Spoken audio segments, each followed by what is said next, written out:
Hare Krishna. Am I audible? Yes, Prabhuji.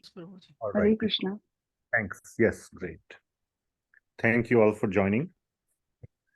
So last week's recording was a little corrupted. I have the full audio, but the video is not yet. It's broken. So I'm seeing how to upload it, or maybe I'll just re-record a new session. I'll do something about it. But let's get started. So let me share the Mangalacharan.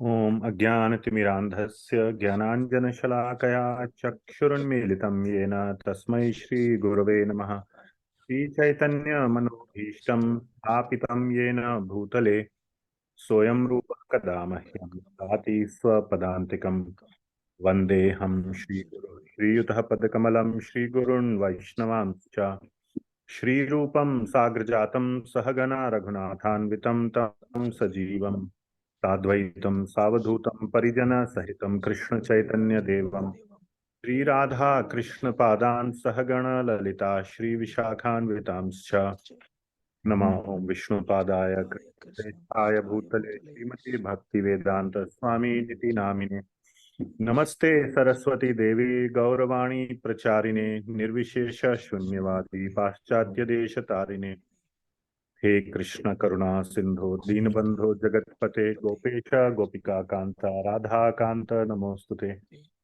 तप्त कांचन गौरांगी राधे वृंदावनेश्वरी वृषभानुसुते देवी प्रणमामि हरिप्रिये वाञ्छकल्पतरुभ्यश्च कृपा सिन्धुभ्य एव च पतितानां पावनेभ्यो वैष्णवेभ्यो नमो नमः जय श्री कृष्ण चैतन्य प्रभु नित्यानंद श्री अद्वैत गदाधर श्रीवासदि गौर भक्त वृंद हरे कृष्णा कृष्ण कृष्ण हरे हरे हरे राम राम राम हरे हरे। जगत गुरु श्रील प्रभुपाद की जय।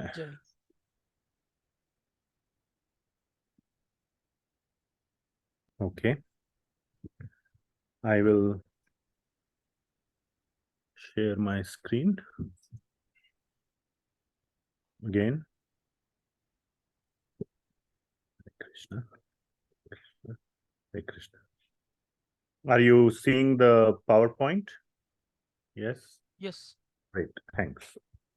So let us begin our discussion on Śrī Bhakti-rasāmṛta-sindhu by Srila Rupa Gosvami Prabhupada. Srila Rupa Gosvami Prabhupada ki jai is a detailed study by His Divine Grace, Srila Abhay Charanarvind Bhakti Vedanta Swami Srila Prabhupada, called Nectar of Devotion. Srila Prabhupada ki jai. So we will recite the first two verses of Sri Shad Goswami Ashtakam. Krishna Kirtana Gana Nartana Paro Premamritam Krishna Kirtan Gana Nartana Paro Premamritambo Nidhi Dhira Dhira Jana Priyau Priyakaro Nirmatsaro Pujito Dhira Dhira Jana Priya Priyakaro Nirmatsaro Pujito Shri Chaitanya Kripa Bharo Vibhuvo Bharavahantarako Shri Chaitanya Kripa Bharo Bharavahantarako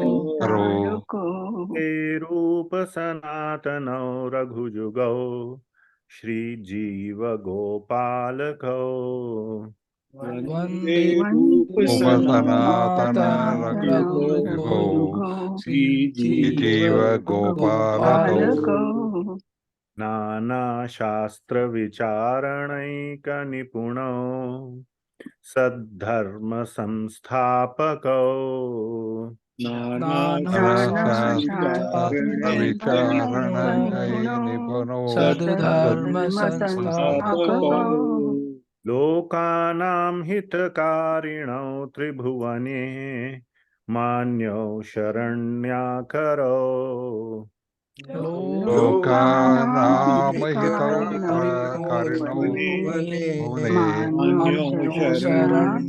Karo Radha Krishna Padaravinda Bhajana Nandena Mattaliko Radha Krishna Padaravinda Bhajana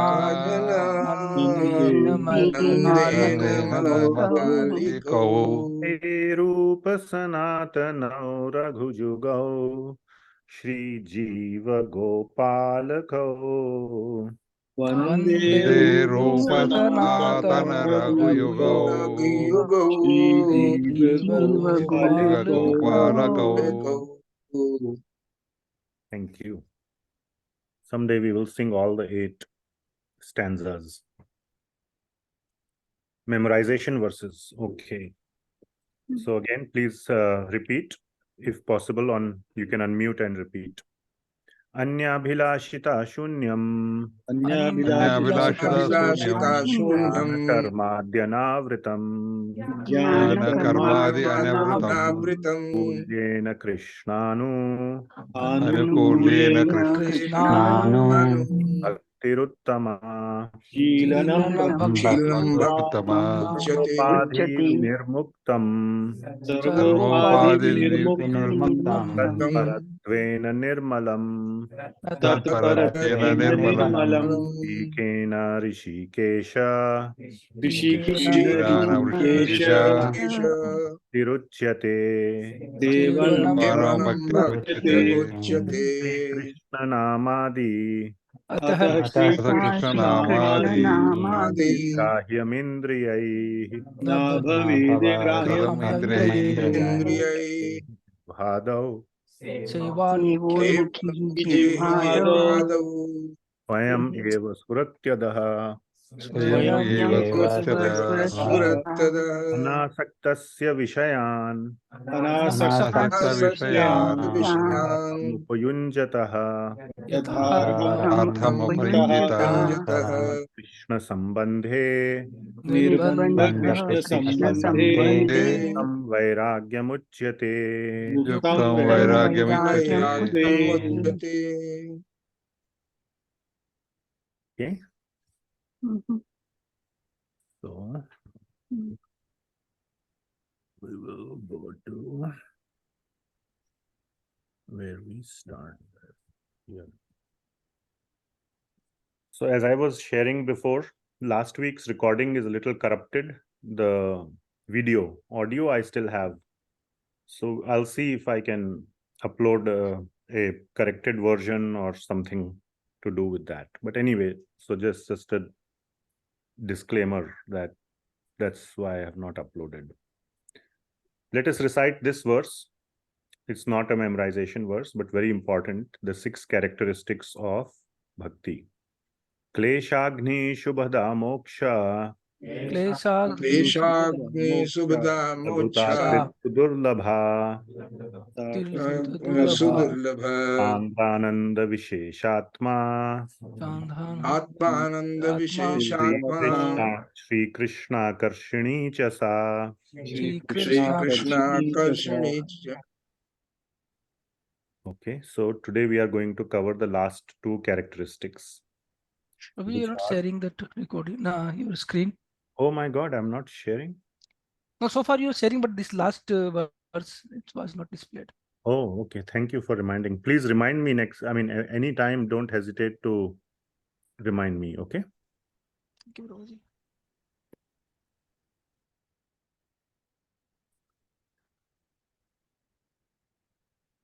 Okay.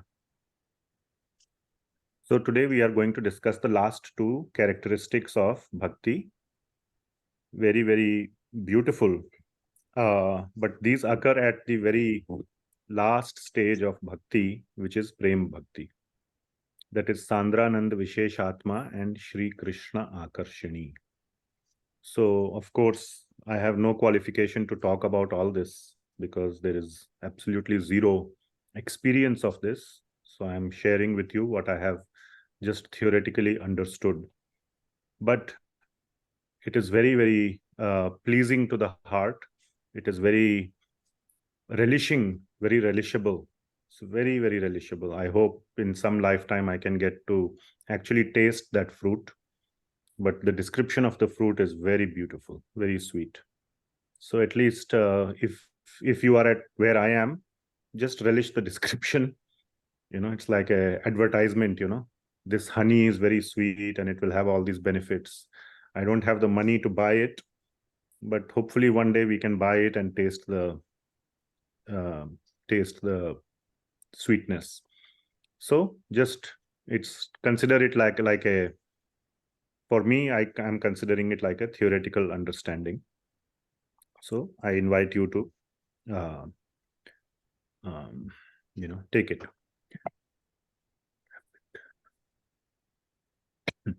So sandrananda viśeṣātmā.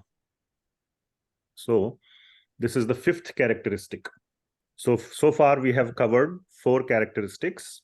Quick revision: klesha agni, one which removes or destroys klesha, all kinds of misgivings. And then it bestows auspiciousness, shubhada. They happen at the stage of sadhana bhakti. Then as one advances towards bhava bhakti, one experiences moksha laghuta krit. The bhakti makes one experience that moksha also is meaningless, or it is not something that one relishes. And then we also discussed last week a very important point, which is sudurlabha, how this level of bhava bhakti is difficult to obtain. And the key point was without asakti for Krishna. So during our sadhana, during our practice of devotional service, we should intently pray to develop that asakti, the desire for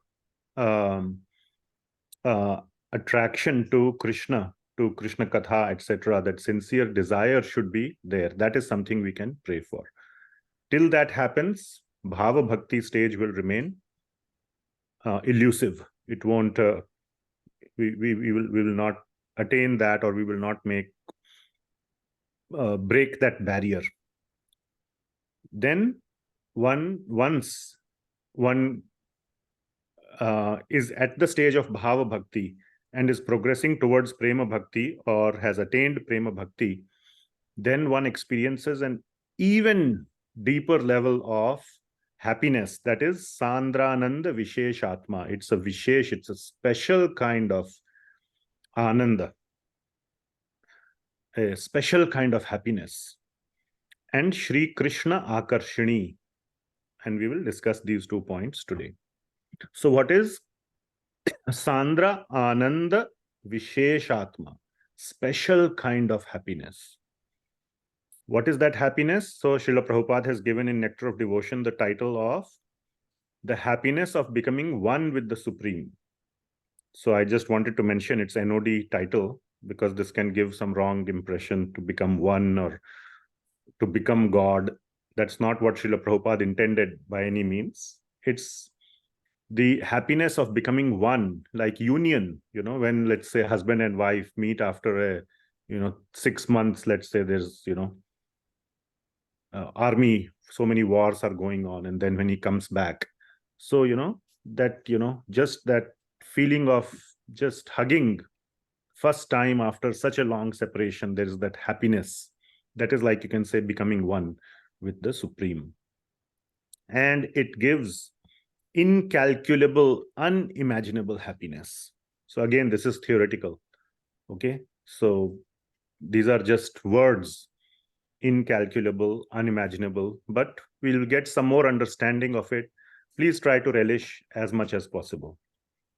Okay. So Again, we have three verses, 38, 39, and 40.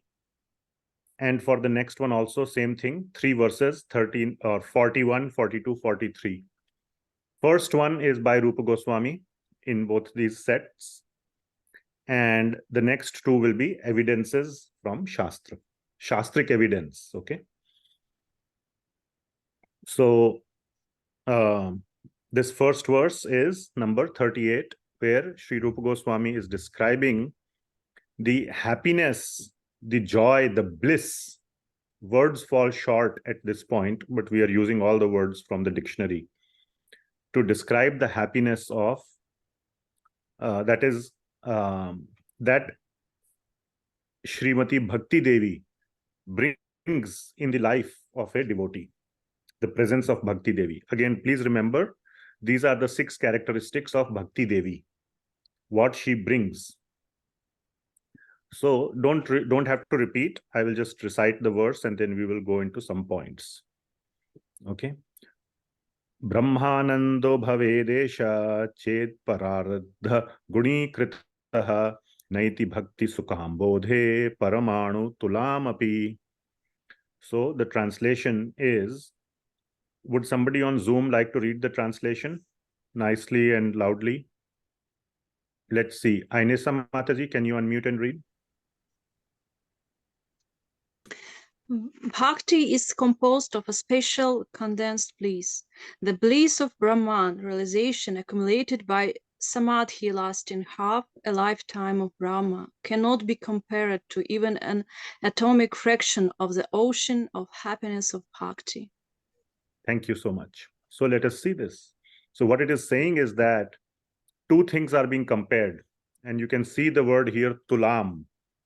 Tul means tulna. We say, no, Hindi mein tulna karna, to compare, tulna. So something is being compared. What is being compared? So pararadha means, so in the life of Brahmaji, there are two halves. Life of Brahmaji is divided into two halves, which are known as two pararadhas. So our second current, where we are in the current life of Brahmaji, second pararadha has just started a few years ago. Anyway, I can say a lot more about it. So many thoughts are coming to my mind because this pararadha word, I have done a lot of study on this one word. All that study is coming back to my mind. Anyway, I won't deviate. Brahma Ananda. So the Bhaved, for a whole pararadha, which means half of lifetime of Brahma. Lifetime of Brahmaji is described to be how many years? How many of our earth years? Anybody remembers? Who knows the math?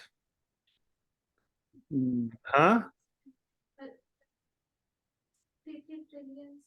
2 orders of magnitude off. 311 trillion years. So if you read Bhagavad Gita purport 8.16, I think 8.16 or 17, there Srila Prabhupada has given the whole calculation. Anyway, 311 trillion years, half of that. I mean, it's really like a huge, enormous amount of time. That's what, too many zeros. That's the understanding. For that much time, if one is in the bliss of samadhi, for that much time, samadhi means this is the highest stage, bliss of moksha. That bliss cannot be compared to a paramanu. Paramanu means an atomic fraction of bhakti sukha ambudha. Ambudha means ocean. So of the ocean of happiness of bhakti, bhakti sukha ambudha. So it cannot be compared. So this verse is just giving us simply a comparison. Okay. So that is the magnitude. So it is showing the magnitude of the bliss. The nature of the bliss, we will get a understanding in the next 2 verses. Little bit understanding we will get. Okay. So that is the magnitude of the bliss that one experiences through the highest level of bhakti, which is Prema Bhakti. What are some evidences? So first evidence is given in the next verse, 39th verse by Srila Rupa Goswami Prabhupada from Hari Bhakti Sudhodaya, where Prahlad Maharaj is speaking to Lord Narsinghadev, and he says that, again, a very similar comparison, happiness of impersonal Brahman. That means being in a, once one is an impersonal Brahman, or that level is like the level of moksha, is very high, but that bliss of impersonal Brahman is as much as the water in a hoof print of a cow. A cow who puts a foot in the mud, how much it's like a small footprint is made. How much water can it carry? Little bit. But your happiness, I have not quoted the verse, but I'm just explaining.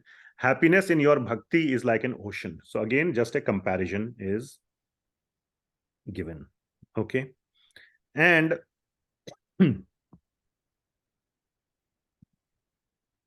another comparison is given in the next verse, 40th verse, which is taken from a commentary by Sridhar Swami to this verse 1088:11 to Srimad Bhagavatam.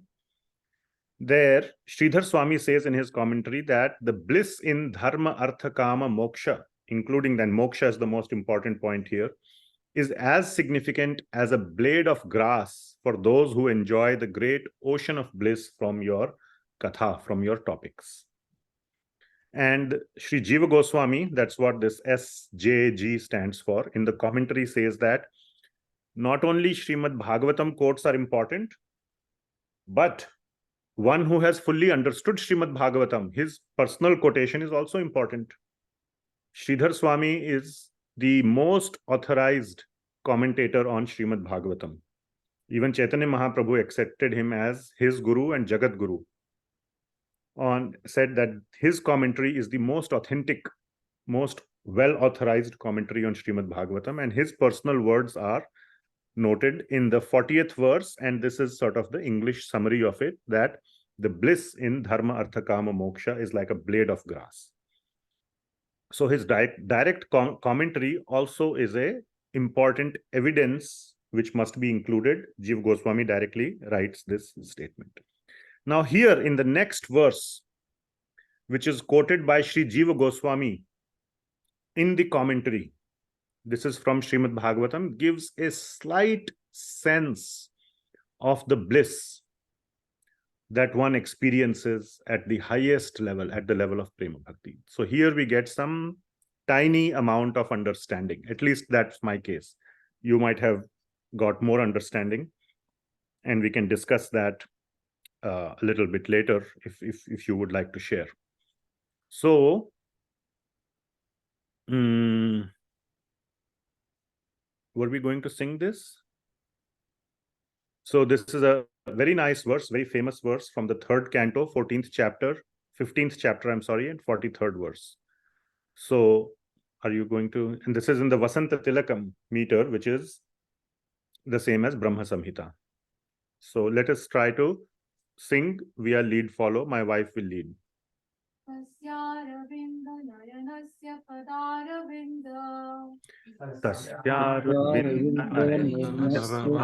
Padaravindo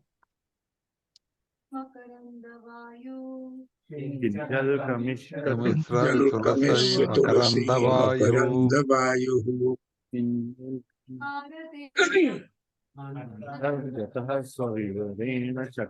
Pargata swavivarena chakarati sham.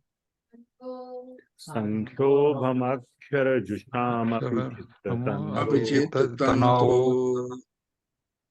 Okay, would somebody in the room like to read the translation?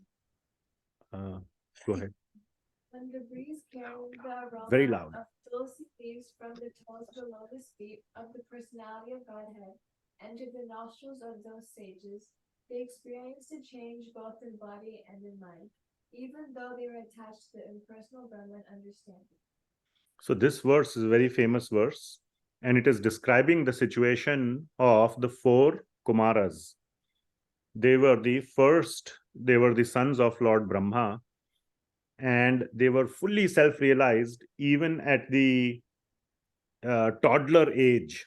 So you can see here in the picture, two different pictures. This is before they went to Lord Vishnu's abode, Vaikuntha. They had so much. Please try to understand the, gravity of the situation. We are not talking about small toddlers like you and I have seen. These are completely self-realized personalities. Their external form was just like toddlers. Don't treat them like toddlers. You can see here, great rishis are coming and worshipping these toddlers or these little small boys. The 4 Kumaras. There's a whole sampradaya called Kumar Sampradaya, whose chief worshipable personalities are these 4 Kumaras. Like we are part of the Brahma Sampradaya, where Lord Brahmaji is the chief personality. So they were completely absorbed in the impersonal Brahman. And then for some reason, they happened to go to Vaikuntha to meet Lord Vishnu. So they were able to go to Vaikuntha Lok. So please understand, just on the basis of the strength of their spiritual, of their impersonal realization, they were able to reach the doorstep of Vaikuntha Lok. Okay? It's not a small thing. So we are getting some sense of it. And what this verse is saying, so till that point of time, they were completely absorbed. It's not like they are some kind of at a human level who have made spiritual progress and are, getting to the impersonal realization. No, that's not the case. They are already absorbed in impersonal Brahman. And this verse says that when the fragrance of tulsi leaves at the feet of Lord Vishnu, as soon as it entered their nostrils, in the commentaries, it is described that they lost control of themselves. Their bodies started shivering. They immediately became pure devotees of the Lord. They converted from the impersonal Brahman understanding to Prema Bhakti stage. Just by that fragrance of the tulsi leaves which were there at these. So you can see, and when they met Lord Vishnu, they were like playing with him. Out of love, all that impersonal understanding and everything, like what a contrast from the picture on the left-hand side. So this is the happiness, the joy that they perceived on achieving the stage of Prema Bhakti, which they could not attain at the previous stage. Okay, so that is the difference that is being shown. All right, so we will move forward. So we have seen in these 6 characteristics, what are the 6 characteristics of bhakti? How it starts, the verse, Kleshagni Shubhada Moksha Laghuta Krit Sudurlabha. Then next one today we just discussed, Sandrananda viśeṣātmā. Then we will come to the last one. That's a Sri Krsnakarsini Chasa. That is a surprise. All right. That's the next. Okay. So we have discussed 3 levels of happiness. So what is the first level of happiness? Anybody remembers in this?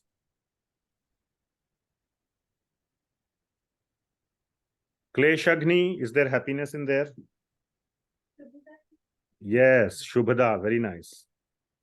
So Shubhada, there were 4 subdivisions in Shubhada. One of them was Sukham, or happiness.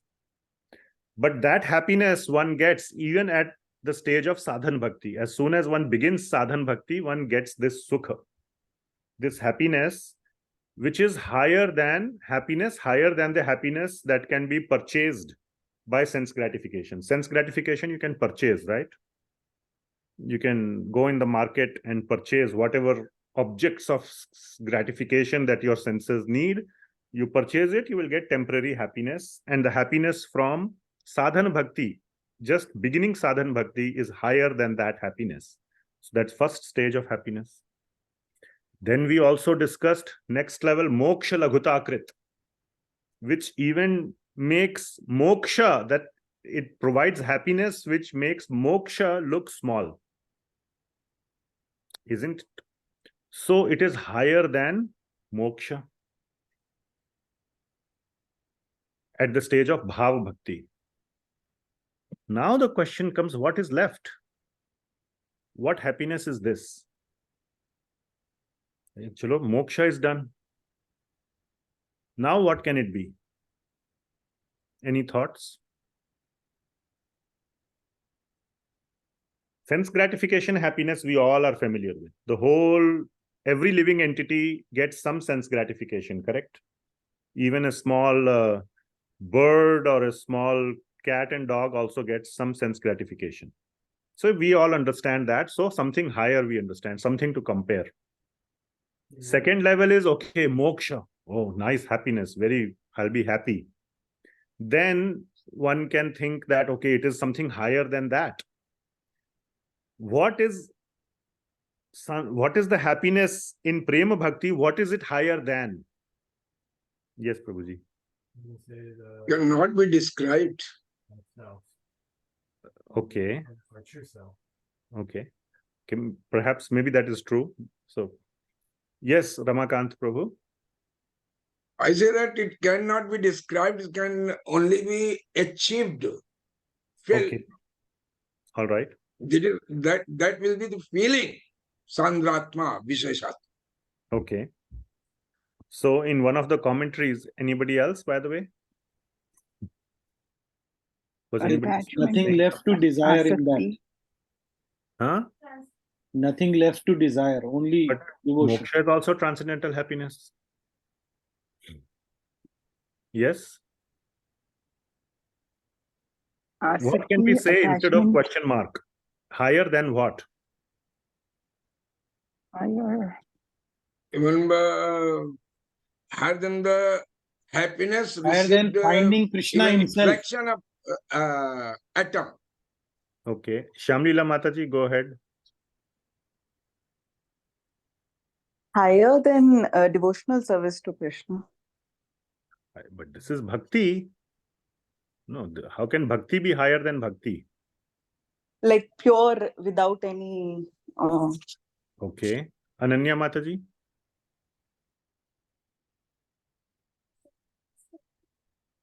Are you able to... I see your hand is raised. I don't know if it was by mistake. So, yeah, anybody here in the room? So, in one of the commentaries, it is written, higher than the giver of moksha. So, higher than moksha is fine. But that means moksha being given by somebody, which is Sri Krishna. Okay, so it is higher than Krishna as well. The happiness. And why it is said like that? It will be discovered in the next one, Sri Krsnakarsini.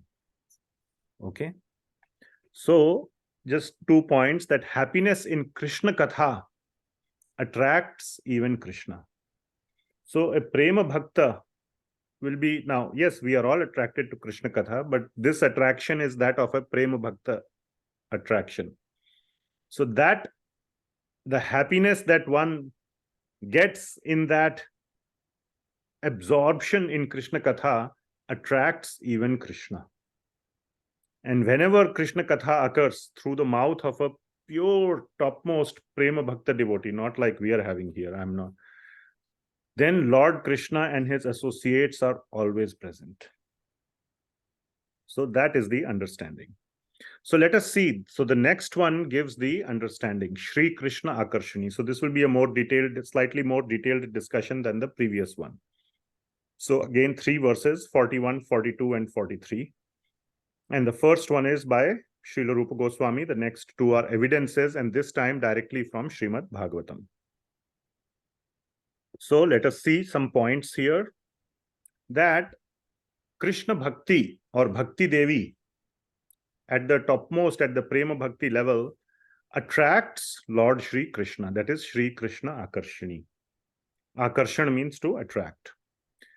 And this akarshana is not just attraction. It is like addiction. It's like it makes Lord Sri Krishna, and also not just Lord Krishna, but even his associates. Okay? Even his associates completely addicted to the devotee who is performing Prema Bhakti or who is at the Prema Bhakti stage. And another way to say it, addicted, is that it brings Lord Krishna under the control of a devotee, of that devotee. Of course, that is not the motive due to which that devotee is doing bhakti, but Krishna comes completely under control of such a devotee. He's like, becomes a puppet. We all say that Krishna is the puppeteer and we are puppets. But Krishna becomes the puppet under the hands of this devotee. The roles completely change. So that is the understanding. And let us see the verse from by Srila Rupa Goswami. Kritva harim prema bhajam priya varga samanvitam bhaktir vashi karoti iti Sri Krsnakarsini mata. Some very, very important points are there here. So first thing that we see here is that Sri Krsnakarsini, which means that bhakti attracts Krishna. Then bhaktir vashi karoti iti. Vash mein kar leti hai. Not just attracts. Vash mein karna means like, control, like is there any other better word? Hypnotize. Yeah, that's a nice word. It hypnotizes Krishna then, because when we are hypnotized, then you say raise your hand. Even if you don't want, your hand gets raised. You pretty much become like a puppet. So yeah, that's a nice one. So bhaktir vashi karoti iti. This bhakti, which is Prema Bhakti, to Krishna, it vash mein kar leti hai. It brings him under complete control. Okay. And harim prema bhajam. And it makes the Lord Prema Bhajam, means that he is completely, amalgamated, or he becomes, he enters into that Prema Bhava. The Lord sort of is uncontrollably brought into that whole situation of Prema of this devotee. And not just the Lord. Priya Varga Samanvitam. Priya Varga. So all those who are dear to Lord Krishna are also included in this whole dance, or in this whole sort of situation. They also come under the control. So that is the meaning. Bhakti attracts Krishna and his associates.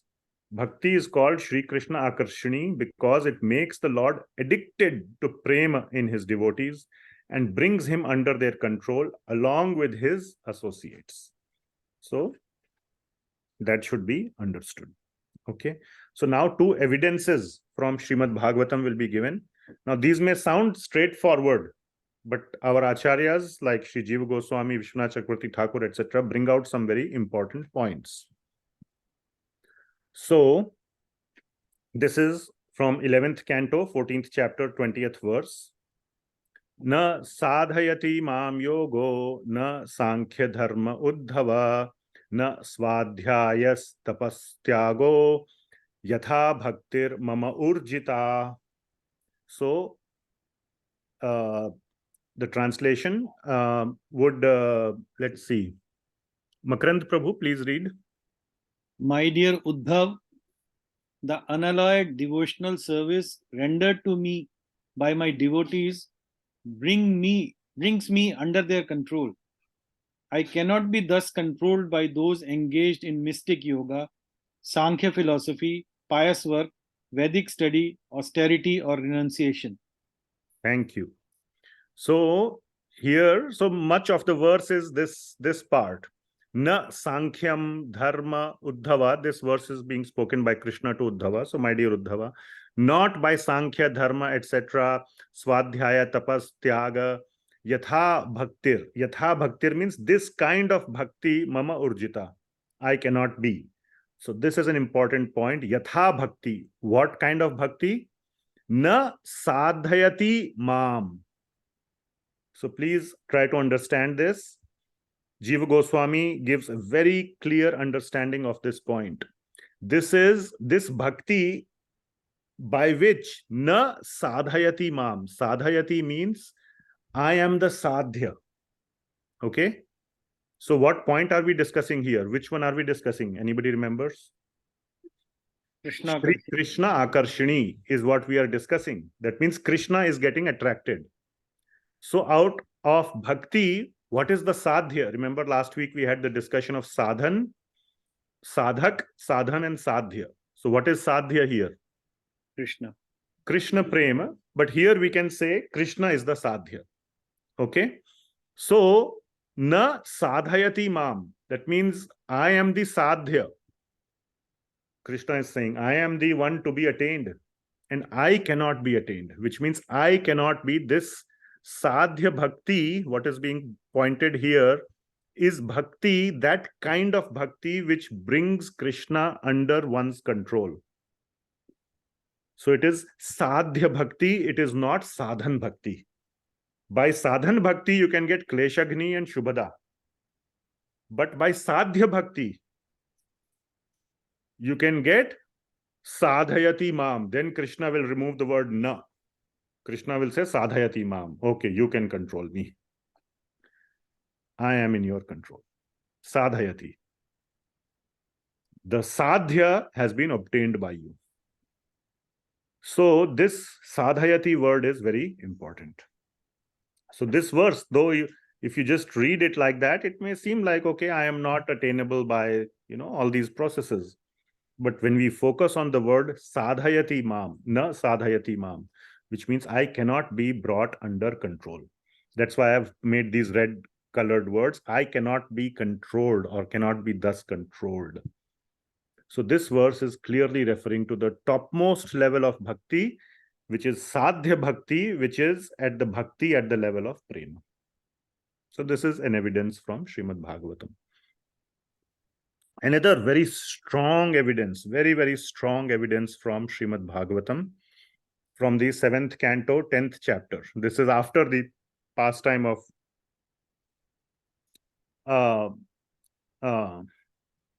Prahladji and Hiranyakashipu is over. And actually, this is in the context of Prahlad Maharaj only, where Prahlad Maharaj, and it wasn't his house yet, it was Hiranyakashipu's house, right? Who entered there? Lord Nrsimhadev entered one time. And he did whatever he had to do, and he left, isn't it? Did he come again to that house? Of course, he appointed Prahlad Maharaj as the king, and everything nicely was done, and he left. And then he did not come back again. So Prahlad Maharaj is kind of, Narad Muni is saying to Maharaj Yudhishthir, kind of echoing the sentiment of Prahlad Maharaj, that, he came only once, the Lord came once. I mean, of course, that is great. So, but here the emphasis is on the bhakti of the Pandavas.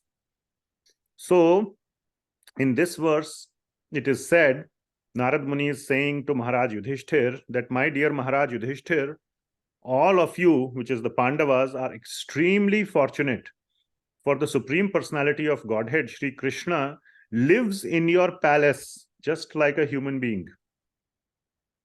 Great saintly persons know this very well, and therefore they constantly visit this house.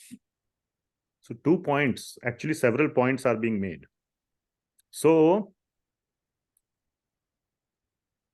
there is no, at least as far as I understand, there is no sort of documented point where great personalities used to visit the house of Prahlad Maharaj. Because the Lord is not living there. The Lord came once, then all the demigods, everybody came at that time, but after everything left, then they did not come to Prahlad Maharaj's house, at least for the reason they will come to Yudhishthir Maharaj's house. So please try to understand, the Lord does not go to anybody's house so easily. Okay? That too, without invitation. Acharyas, both Jiva Goswami and Vishwanath Chakravarti Thakur have commented. I looked up the Sanskrit, and both say, even without being invited, Lord Krishna would just, ऐसे बोलते हैं, टपक पड़ते हैं, बिन बुलाए मेहमान. I'm just making it little funny. The Lord does not need any invitation. So what is this showing? That he is desperate to visit the Pandavas. Kṛṣṇākarṣiṇī, Sri Krsnakarsini. That means the Pandavas attract Lord Krishna. Okay, the Pandavas are like the magnet, and the iron just, comes towards the magnet. So even without being invited, Lord Krishna visits the house of the Pandavas many times.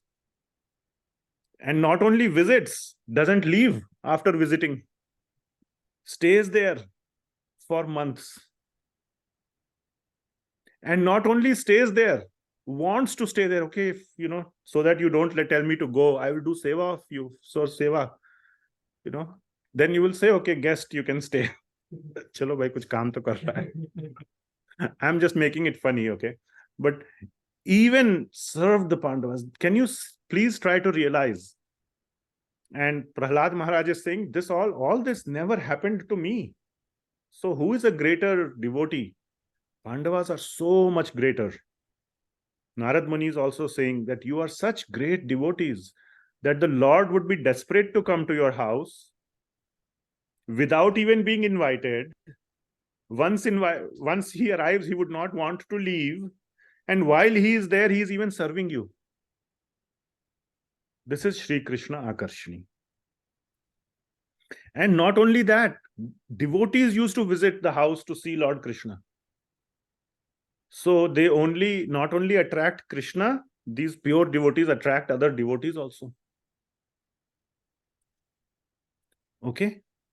And finally, the point is to be understood is that if now we can understand, because of the mercy of Srila Prabhupada, our Guru Parampara, and Chaitanya Mahaprabhu, coming down from Chaitanya Mahaprabhu, we can understand the sort of the reasons.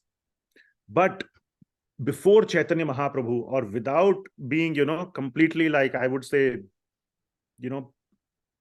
given this sort of brain dump of bhakti by Srila Prabhupada and the entire Gaudiya Vaishnava Acharya Parampara, the reason for this Lord's this kind of addiction to Pandavas is like, is not conceivable. If you try to read Shastra, you read Vedanta Sutra, you read all these other things, Vedas and Upanishads, you'll still be left wondering, why is the Lord so addicted to the Pandavas? It is very, very, very confidential. So please try to understand the confidentiality of this reason.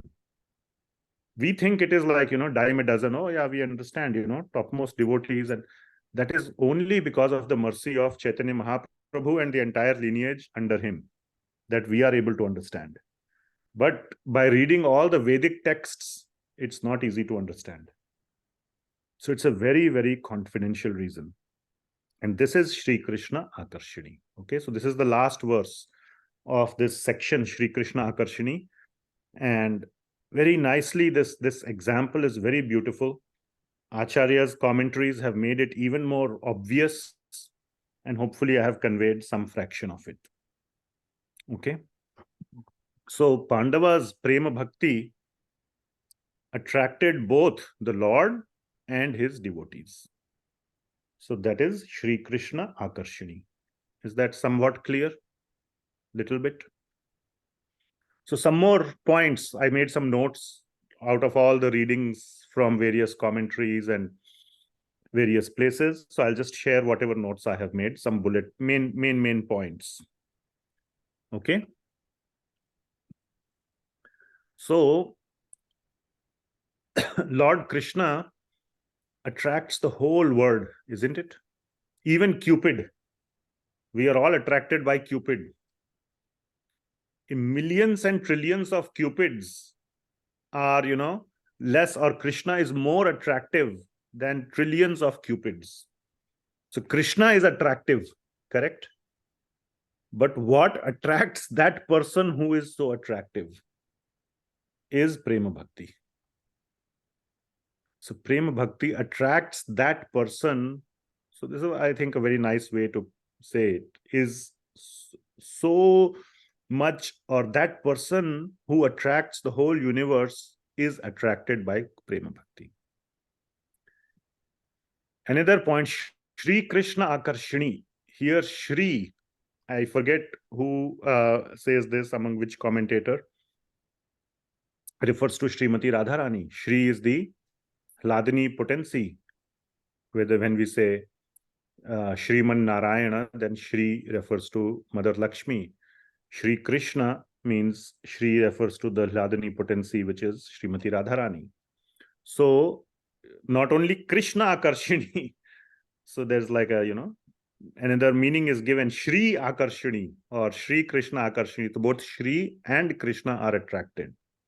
So even Srimati Radharani is attracted by this level or this stage of Prema Bhakti. Yeah. Then Prema Bhakti not only attracts Krishna, but makes him addicted. So it doesn't just, so we have covered this, it makes him addicted. He's completely hypnotized. So that's like a nice, I'll use that next time. To the devotee who is this at this level of bhakti.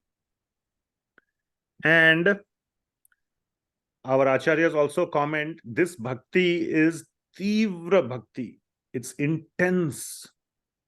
Don't take it as something like, small. Intense bhakti, tivra. It's very, very intense. It's like, like a mad elephant, like, or it's like knows nothing else, absolutely nothing else. So it's not like, yes, yeah, I love my children, I love my wife, okay, but I have to do my work, 8 hours, I'm doing my work. Yes, I love, but, I have to do other things, I have to take care. Not like that. This is like tivra bhakti. So we can see that in some of the devotees. When we read, even in modern times, we can see, like, for example, Srila Prabhupada, he was like, he dedicated his life. And so many other acharyas and so many other saints, we can, give examples and about the tivra bhakti. And this can happen at any of the levels, even at the dasya level, at sakhya level, vatsalya level, and madhurya level. Doesn't have to be just madhurya. Even at dasya level, it can be complete prema bhakti at dasya level. Okay. And last point is that prema bhakti, it is said, is ever increasing. It never stays constant. And it increases moment by moment. So it's that, not that Krishna is attracted once. Okay, bhai, theek hai, I have visited the house of Pandavas one time. Next time he says, oh, their love has increased. I again want to go. It's not the same as the last time I went. Now it has become so many times more. So again, I want to go. And this never ends. This bhakti is ever increasing. And therefore, Krishna is ever akarshit, ever attracted.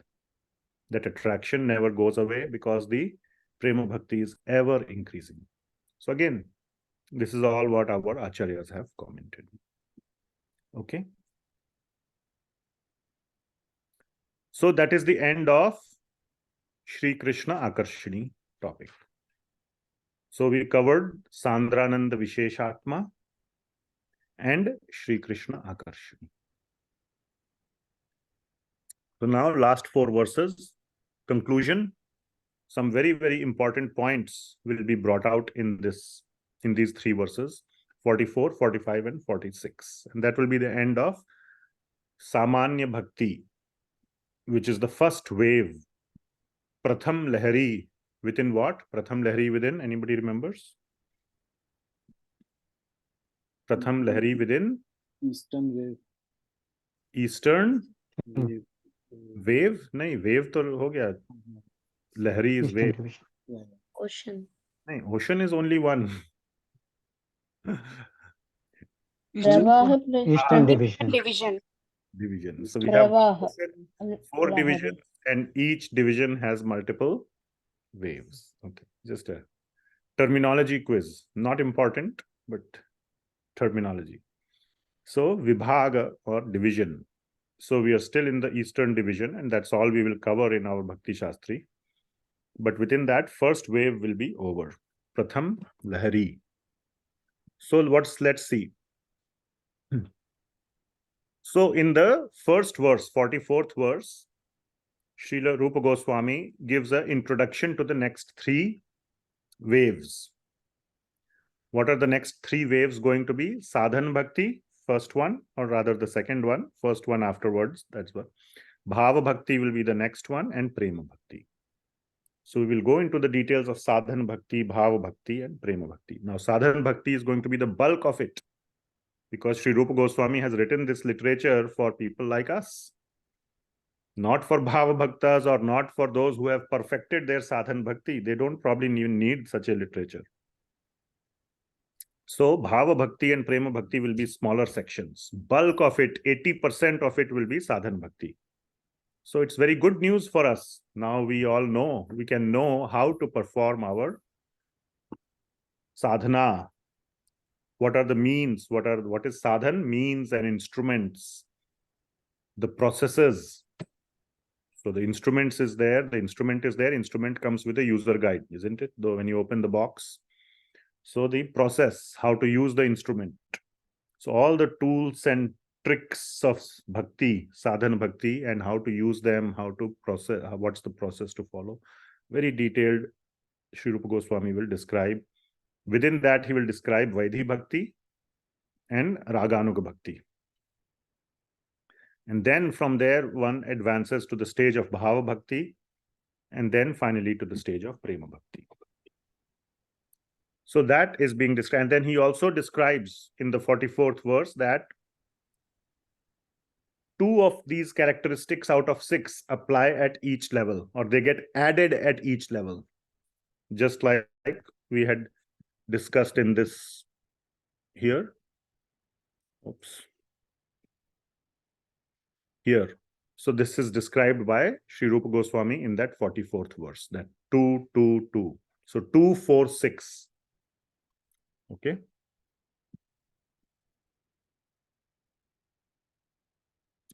All right. Now, 45th verse is very important. Very, very important verse. What is the eligibility to understand bhakti? And what the focus is that it is not by dry logic. So our English commentators, Srila Prabhupada and then Bhanuswami, have used this word, dry logic. So dry logic cannot make one understand the reason why bhakti works, why bhakti makes our spiritual life progress forward, why we can attain the highest, our goal, whether it is, making spiritual progress. So yes, going to the spiritual world, which means attaining moksha, and everything is included in that. Why bhakti works cannot be understood by logic or by dry logic. Dry logic means basically only logic. So what is needed? Some other, and he will introduce a word called yukti. I will cover that. The main ingredient that is needed is ruchi. Now, ruchi can be translated in many ways, desire or interest or taste. So some taste needs to be there. If you say some desire or interest, how did that desire or interest come? So we will cover that. How did that taste arise? What is the origin of that? So we will see something about that. But he describes the futility of dry logic in understanding bhakti. If you try to analyze it by logic, it will fail. You will easily be able to come up with arguments. Here is the point, which refute, oh, bhakti doesn't work. By logic, I can show you, I can prove to you that it doesn't work. Okay? You may be able to pull out some verse from somewhere where the Lord visited their house. Oh, see, Lord visited their house also. So visiting Pandava's house, what is so great? You can come up with all kinds of these comparisons, logical analysis, and all kind of doubts will enter your mind, and bhakti will go out of your mind. You will say, oh, bhakti is not very, it's all bogus. All these promises are, it's just a sales pitch, sales and marketing. The product is not useful. The bhakti is not a useful tool. So dry logic, what is the meaning of dry logic? Which means just the seat of logic is our intelligence. So just exclusively the use of logic should not be done. But it does not mean that logic should be thrown away completely or intelligence should be thrown away completely. That is not the case. One has to use the intelligence. Okay? So God has given us intelligence and we should use it in our performance of bhakti, but assisted by two other things, which we will just see. So what is called as yukti, a deadly combination? So yukti, we will see three things in yukti. Yukti is a skillful application of taste or ruchi, knowledge of Bhakti Shastras, and logic. Okay? So once again, first thing is taste. And the next question we will discuss in one line will be, how does the taste arise? So that we will see, but supposing taste is there, then one must invest time in reading Bhakti Shastra. Primarily, Bhakti Shastra is Bhagavad Gita, Srimad Bhagavatam, the most important Bhakti Shastras. So one must try to understand what is written in that. And to understand it, it requires intelligence and apply some logic there. Okay, Bhagavatam says this, and here it is saying this. How to reconcile this? How to understand all this? Just like we discussed that verse about sadhya. Okay, na sadhayatam mam. So what is the meaning of that? And if there are some things which seem irreconcilable, we continue to look, or we put it aside. We don't reject that, or we don't lose faith in it. We maintain our faith and we move forward. We'll come back to it. And we go and ask other senior devotees for explaining any doubts and so on and so forth. So that whole thing, so that is yukti. The first thing is taste. So we understood Bhakti Shastra, we understood logic. You're not supposed to turn off your brains. Keep your brain switch on. Okay, but don't just keep the brain switch on and just start blindly analyzing everything and saying, oh, this is wrong, that is wrong, that is wrong, that is wrong. The whole thing is wrong. Bye. Never to be seen again. That should not be the case. But you should still apply your intelligence. Taste. Now, this is very important. How does taste arise? This is very, very important. And the first point is by prior samskaras. Some prior samskara has to be there. Now, it doesn't mean that it has to be from past life. Yes, a lot of it comes from past life. But it can be developed in this life as well. Samskara means conditioning. So conditioning comes from past life. A lot of conditioning carries over from past life. We have studied that in Bhagavad Gita. But it can be developed in this life as well. So samskara or our swabhava, you can also call it there is an element of sukriti in it, which we will cover towards the last point there. So that the first point is our prior samskaras, our prior conditioning. So therefore, even if you think, oh, today I don't have conditioning.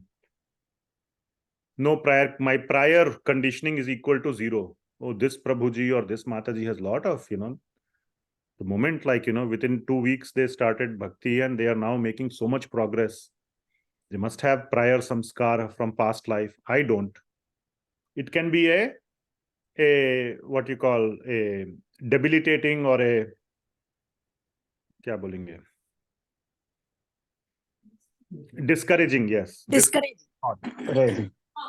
The encouraging way to look at it is, how long are you going to delay? somewhere or the other, somebody has to be okay with, one has to be okay with, okay, if not in this life, then next life. One has to be okay with it. I have had that thought many times. We are somewhere driven, we are so result oriented. Everything material has to happen in this life. Who says, oh, materially also next life?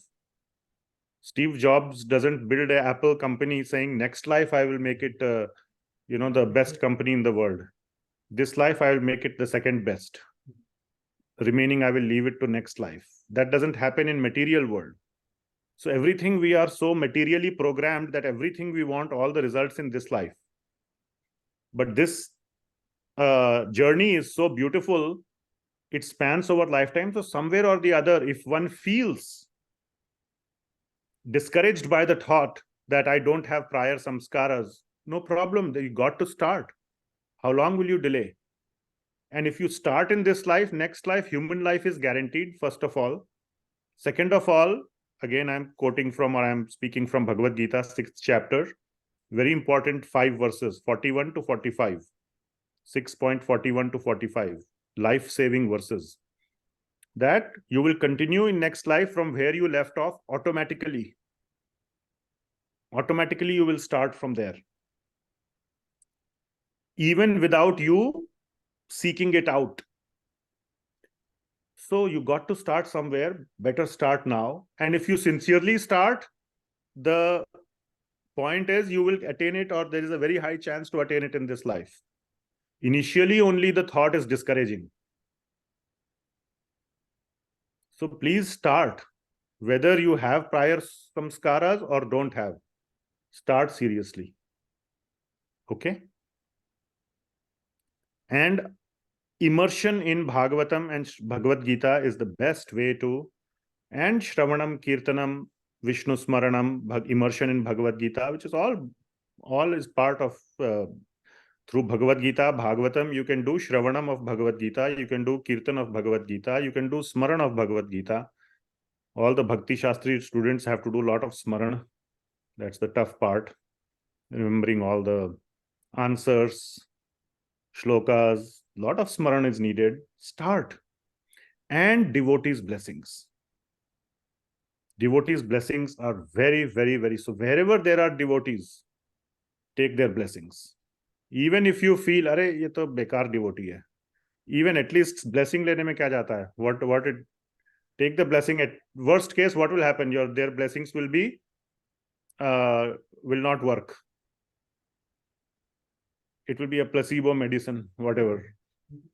It may not have the actual ingredient, maybe. But that's not the case. I'm saying even if you believe that this devotee's blessings are useless, still what's the harm? Take it. Maybe they are actually useful. You never know. So don't write off devotees. But if you really have, trust and respect for certain devotees, definitely run and take their blessings.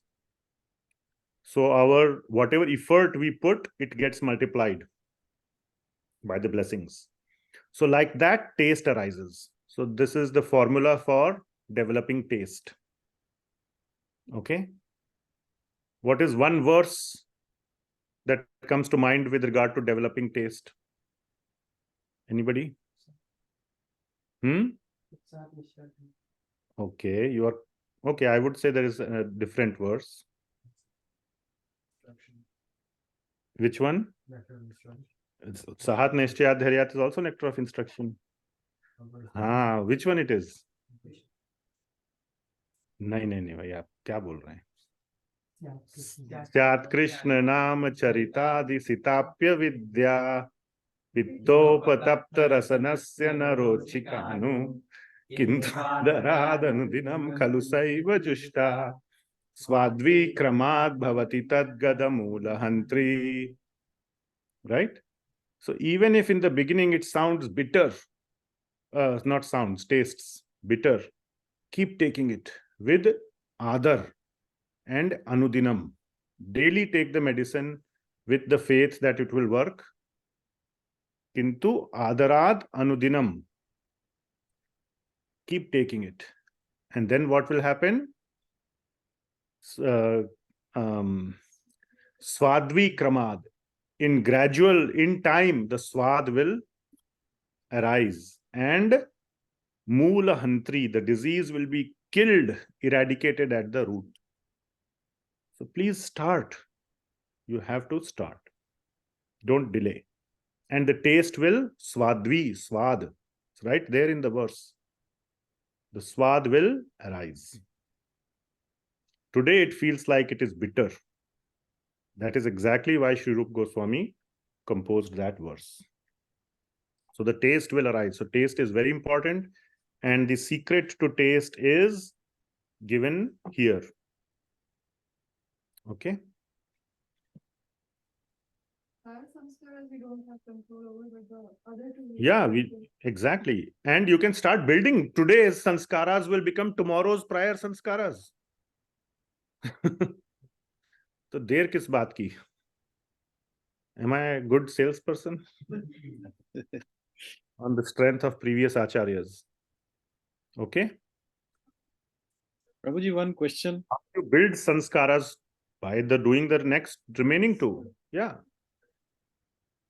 By doing our immersion in Shravana, Kirtana, Adi, today we build samskaras, prior samskaras for tomorrow. Simple. Yes, there was something. Yeah. Prabhuji, I was asking whether devotee association and Guru Kripa will also provide some taste. Yeah, that is devotee blessings. It's already written there. Yes, definitely. Okay. 100%. That is called devotee blessing. Okay.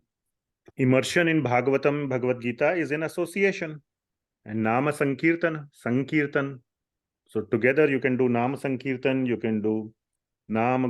What is the next verse? Tan Nama Rupa Charitadi Sukirtananu. So you do Sukirtana of Tan Nama Rupa Charita Adi. All those things. Okay, in association. All right. And finally, very nicely, Śrī Rupa Goswami, he's an expert logician. You see some of his works, mind-boggling works. And he says this last verse is the instability of dry logic. Very beautiful verse he has written. I just have put the English here. That a person more skillful at logic can bring about a conclusion different from what was carefully proven previously by another skillful logician. So this is the pitfall or the problem with dry logic. Logic is such a surgical tool. It is such a nasty tool that you can prove anything, regardless of the given original starting assumptions. A smart logician can reach any end that he wants. You know, like, twist the facts. What was the statement? I forget. There was a very kind of nice statement by somebody that instability of dry logic. No, that's there. I'm just thinking that somebody was shown a whole bunch of facts, and then he said he already had made the conclusion, but he was presented a lot of facts to the contrary to the conclusion that he had already arrived at, preconceived notion, we say. And then he said something like,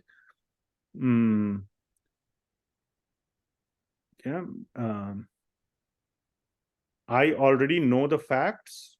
Don't disturb my mind by showing me, or something. Sorry, I can't remember.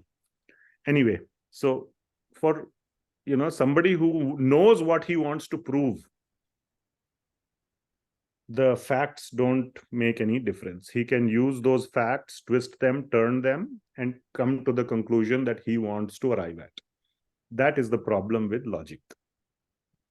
So dry logic should never be relied upon. It will always, it's like, also you can say it's more like confirmation bias and this and that. So many things. All right.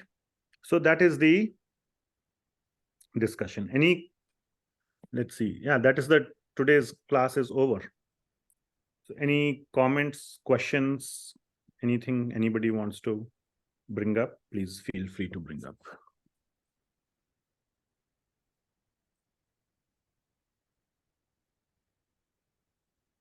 Can't unmute? I think devotees are able to unmute. They were been talking. Okay. Okay. Any comments, questions, anyone? Yes, Prabhuji. So we have a question in the room. With words, but there was a third point about viśeṣātmā. What is it higher than? We said higher than The giver of moksha. But by definition, it was that viśeṣātmā, that happiness, is equal to being one with the Supreme. So now That was, yeah. It can make the logical. That's exactly the problem with logic. Yeah. So I'm not so disturbed. I was just curious. Yeah, that is the point. Don't be disturbed. See, big points which affect. So let me tell you one thing. Points that, or items that, 1 second, how do we?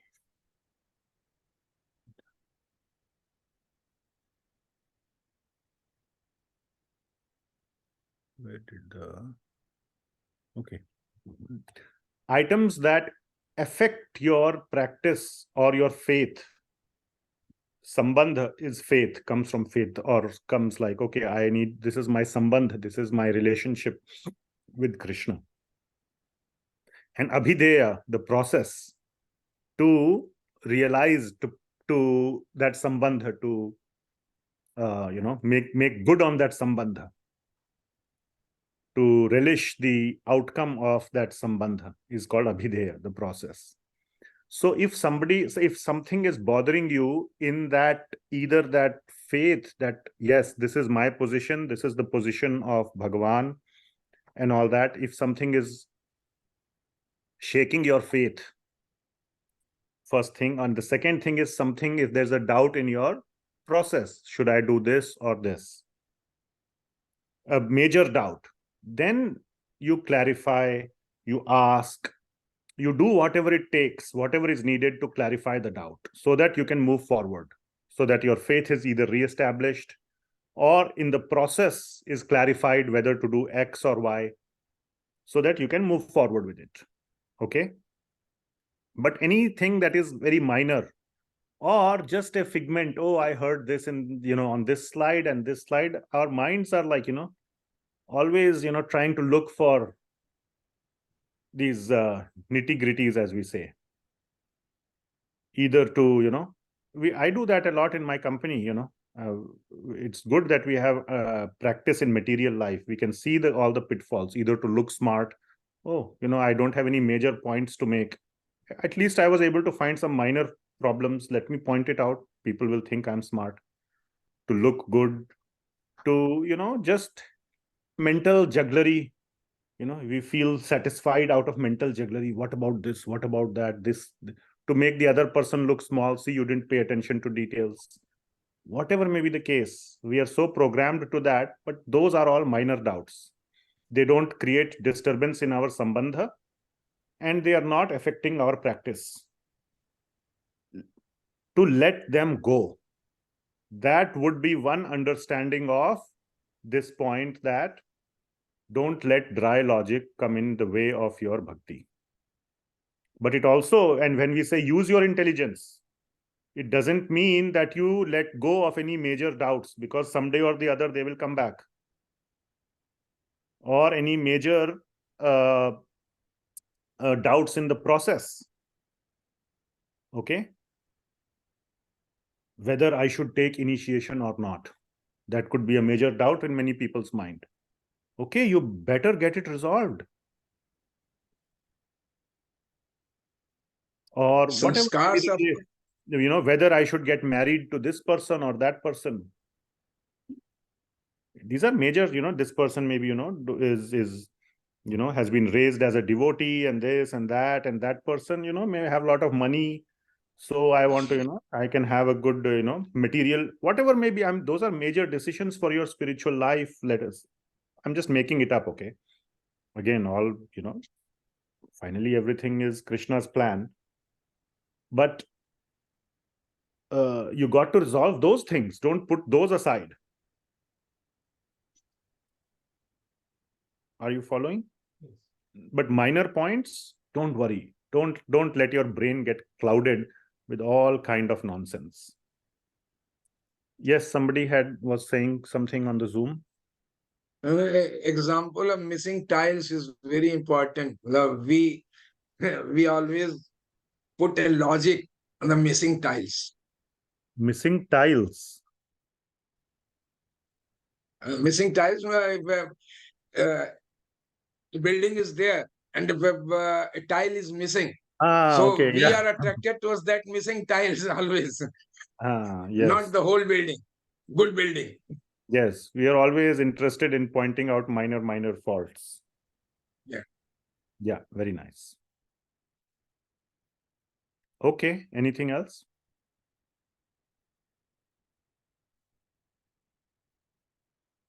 Yes. So, of course, this is also minor now. It's not disturbing me, but like this taste, is it like in material life, I have interest in something and I lose it over a period of time. Today I like to play basketball, now I don't like it anymore. Is this ruchi one of those, or this is a different level that once you have it, it will never go away? No, so that this ruchi is similar, but you have to strengthen it. And that comes from how much immersion we have done in this whole discussion that we had. It depends on how much immersion we have done, how much practice we have done. So it is like that, medicine. If you take 2 days and say that, okay, you have to do it anudinam and adarad. In this question that you asked, anudinam is the more important word, which means you have to do it continuously for a sufficient period of time till the disease is eradicated. Gradually, svadvi kramad. So till that taste in your heart, you will know that, yes, now this taste has developed. Now I will, and you can test it. You can test that taste. How you can test? You will see, you will lose interest in the other things in which either you had interest before, point number 1, okay, or things which other people generally have a lot of interest in, of, let us say, your swabhav nature, like Indian people, like I'll just say Indian cricket. I'm saying World Cup. Okay, American may not be very interested in cricket. They will be interested in basketball or football, American football or whatever. But cricket is like cricket fever. So if now you are no longer bothered, okay, India-Pakistan match, okay, fine. So what? It happened, okay. India won, fine. India lost, fine, no problem. So you can see from that. So either something you had taste before, or people like you have taste in it today. Or third, when you are tempted with that taste, chalte hain, maza karenge. Then you say, "Arey, chhod na, tu kar jo karna hai, main karunga mere ko jo karna hai." So when you are prompted with that, you kind of, naturally you are not interested. These are all indications that and the reason also should be clear that, this is something far more interesting I will do. So then you get that indication that, yes, your taste is getting stronger. Your samskaras are getting stronger. Your taste is getting stronger. Don't leave the practice, anudinam adarad, till that happens. It should not happen. Then that will happen automatically. So that never goes away. That is the difference between Vaidhi Bhakti and Raga Bhakti. Then it becomes a second nature. It never goes away. There's never a stop. But first is when you are putting in the energy. Then the second stage is when that is giving you the energy. Following? Saying that if he doesn't do those 2 things, anudinam. I would like to add NY. 1 second. Utsahat Nischayat Dharya. 1 second on Zoom. Please wait. It is possible that you lose interest if you don't put in. Exactly. Yes. It is 100% possible to lose the taste. It's not like a COVID vaccine. No, actually, COVID vaccine is a good example. Usko साला को हर 6 महीने में लेना पड़ता है। बोला था कि एक बार लेने से हो जाएगा। अनुदिनम आदर। So you have to keep taking it. It's not like a one shot thing or whatever, polio vaccine. One time taken, done for life. It's not like that. You have to do it continuously. Yes. Prabhuji is pointing out Bharat Maharaj is a wonderful example of that. He was in good association and everything, and then he left that association, and so somehow or the other, again by Lord's arrangement to show us an example, but still in that example, Bharat Maharaj got deviated. It got attached to a deer of all people. Okay. Any other points? Comments? Thank you for the nice question. Yes, Rakmakan Prabhu, were you saying something? Sorry, we were. I was just adding NY 3. Utsat Nischayat Dharyat Tattat Karma Pravartana. Tattat Karma Pravartana. Utsat Nischayat Dharyat. Yes. I was just adding. And the important word there, Tattat Karma Pravartanat, applies, like we remember in NOI discussion, applies to all three, but within these three, the important part is Dhairya. Dhairya has a very strong this thing of time. Dhairya means patience. Patience has there is time inbuilt into it. When you say that have patience is the exact opposite of giving up too soon. That's the meaning of patience. Don't give up too soon. And in the meantime, tattat karma pravartana. Keep doing the process of bhakti. Thing that came up, I heard in our discussion was stages of Dasya, Sakya. I understand they're not stages, but they're more moods in which one. Moods, yes, exactly. Not that one starts at Dasya. I mean, from my understanding. No, yeah, they are the final moods. Moods that. Yes. Hanumanji will never become a Madhurya Bhakta from Dasya. Yeah. The stages were those, the 9 stages. Shraddha, Sadhu Sangha, Bhajana Kriya, Anartha Nivritti, Nishtha, and then Ruchi, Asakti, Bhava, and Prema. So those are the stages, progressive. For you. Yeah. And Prema as a Dasya, Prema as a Vatsalya, Prema as Sakhya, Prema as Madhurya, Prema, and in any of the secondary rasas or mixture of rasas, all that is deeply described in Śrī Bhakti-rasāmṛta-sindhu.